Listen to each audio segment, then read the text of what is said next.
Le soleil se couchait doucement sur le village de Kambu, projetant des ombres allongées sur les cases en terre battue. Tawa, une jeune femme enceinte de 8 mois, courait désespérément entre les huttes, le souffle court, ses pieds soulevant la poussière ocre.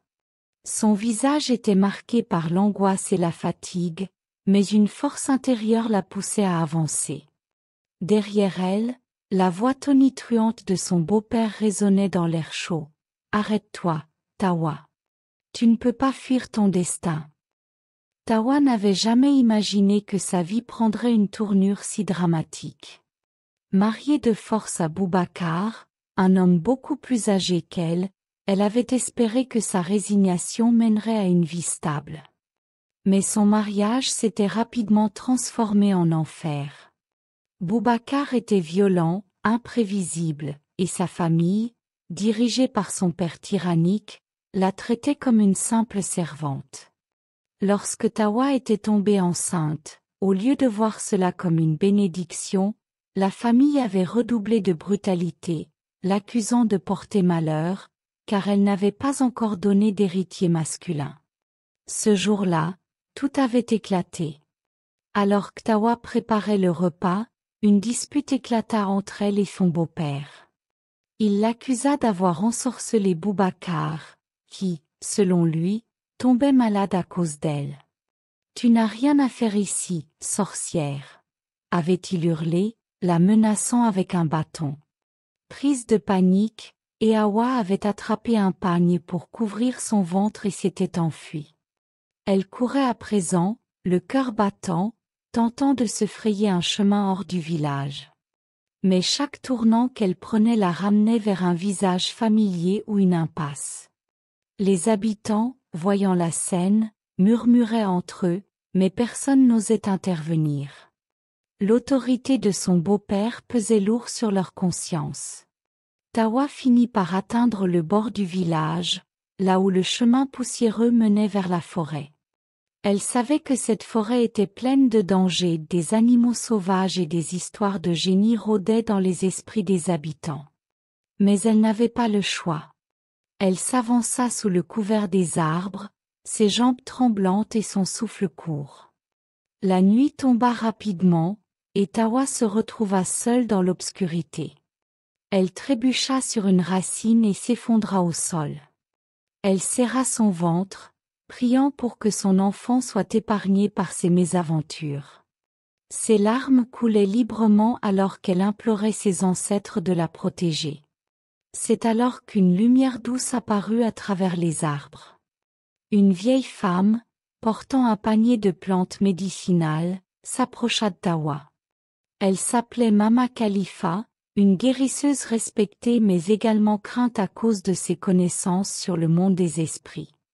« Ma fille, pourquoi es-tu ici, seule et enceinte, à une heure pareille ?»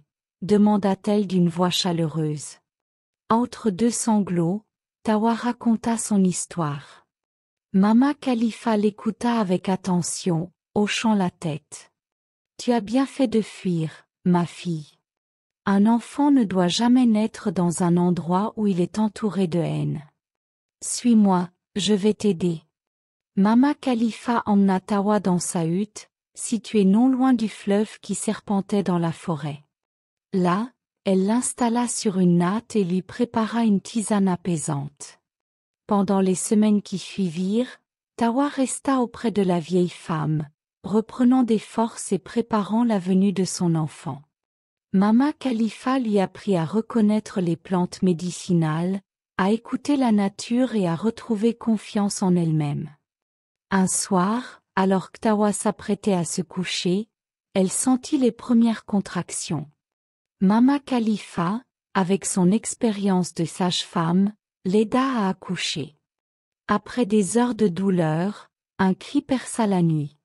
Tawa tenait dans ses bras une petite fille en bonne santé, qu'elle nomma Nia, ce qui signifie « bu » en langue locale. En la regardant, Tawa sentit une force nouvelle grandir en elle. Elle avait survécu à l'enfer et avait donné la vie. Mais la paix fut de courte durée. Quelques jours après la naissance de Nia, des hommes du village arrivèrent à la hutte de Mama Khalifa. Menés par le beau-père de Tawa, ils avaient découvert sa cachette. Elle doit revenir au village, et l'enfant aussi, criait-il, furieux. Mama Khalifa, loin d'être impressionnée, se planta devant les hommes avec une autorité impressionnante. Vous n'avez aucun droit sur cette femme ou sur son enfant. Votre violence n'a fait que prouver que vous ne méritez pas leur présence. Les hommes hésitèrent, mais Mama Khalifa ne leur laissa pas le temps de réagir. Elle lança une poignée de poudre dans les airs et prononça des paroles dans une langue ancienne. Une brise étrange souffla à travers les arbres, et les hommes, effrayés, prirent la fuite. Après cet épisode, Tawa comprit qu'elle ne pouvait plus vivre dans l'ombre de son passé. Avec l'aide de Mama Khalifa, elle décida de reconstruire sa vie loin du village. Elle s'installa dans une petite communauté de pêcheurs au bord du fleuve, où elle fut accueillie chaleureusement. Sa gentillesse et sa détermination touchèrent les habitants, et elle devint rapidement une figure respectée. Elle se mit à fabriquer et vendre des paniers, une activité qui lui permit de subvenir à ses besoins et à ceux de Nia. Les années passèrent, et Tawa éleva sa fille dans l'amour et la sérénité. Nia grandit en devenant une jeune fille curieuse et intelligente, héritant de la résilience de sa mère. Tawa, quant à elle, ne cessa jamais de remercier les ancêtres et Mama Khalifa pour leur aide. Un jour, alors que Tawa et Nia se promenaient le long du fleuve, la petite fille demanda « Maman, est-ce que tu regrettes d'avoir quitté le village ?» Tawa sourit et serra sa fille dans ses bras. « Non, ma chérie. Parce que c'est ici que j'ai trouvé la liberté, et c'est ici que j'ai trouvé toi. » Dans les années qui suivirent, Tawa et Nia devinrent inséparables. Leur petite maison au bord du fleuve était un havre de paix. Tawa aimait cultiver un jardin rempli de plantes médicinales, des herbes que Mama Khalifa lui avait appris à utiliser.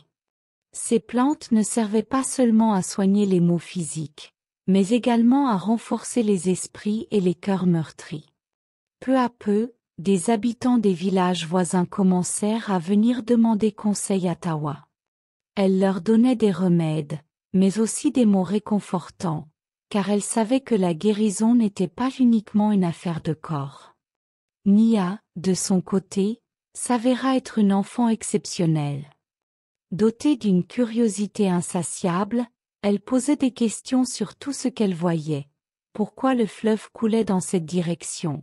Pourquoi les arbres grandissaient différemment selon les endroits? Pourquoi certaines étoiles semblaient briller plus que d'autres? Tawa lui enseignait tout ce qu'elle savait, lui racontant les histoires que Mama Khalifa lui avait confiées, mais elle encourageait également sa fille à explorer et à apprendre par elle-même. Un jour, alors que Nia avait 8 ans, elle trouva un vieil homme au bord du fleuve. Il semblait fatigué et affamé, ses vêtements étaient en lambeaux, et il portait sur lui une expression de profonde tristesse. Sans hésiter, Nia courut chercher sa mère. Ensemble, elles ramenèrent l'homme chez elle, lui offrant de l'eau, de la nourriture, et un endroit où se reposer. Pendant plusieurs jours, il resta silencieux, les observant d'un air méfiant, comme s'il n'était pas habitué à de tels gestes de beauté. Puis, une nuit, il se mit à parler. Il s'appelait Abbasi et venait d'un village éloigné. Il avait tout perdu après une dispute avec sa propre famille, qu'il avait accusé de voler leur récolte alors qu'il était innocent. Il avait fui, honteux, et errait depuis des mois sans savoir où aller. En l'écoutant, Tawa sentit une profonde empathie pour cet homme. Elle connaissait trop bien la douleur d'être rejetée par ceux que l'on considérait comme sa propre famille. « Tu peux rester ici aussi longtemps que tu le souhaites, » lui dit-elle. Le fleuve est un endroit où l'on peut trouver une nouvelle vie. Abbasi resta. Avec le temps, il se lia d'amitié avec Tawa et devint une figure paternelle pour Nia. Il aida à améliorer leur maison, à élargir le jardin, et à enseigner à Nia les savoirs qu'il avait appris dans son village natal. En retour, la chaleur et la bienveillance de Tawa et Nia lui redonnèrent espoir et dignité. Ensemble, ils formèrent une famille choisie, unie par l'amour et non par le sang. Mais, comme le vent qui change soudainement de direction, la vie de Tawa allait une fois de plus être bouleversée. Un après-midi, alors qu'elle était au marché, elle sentit un regard insistant sur elle. En se retournant, elle croisa le visage de Boubacar, son ancien mari. Il était méconnaissable, amaigri, l'air abattu, et surtout, seul. Tawa sentit son cœur se serrer, non pas de peur, mais de pitié.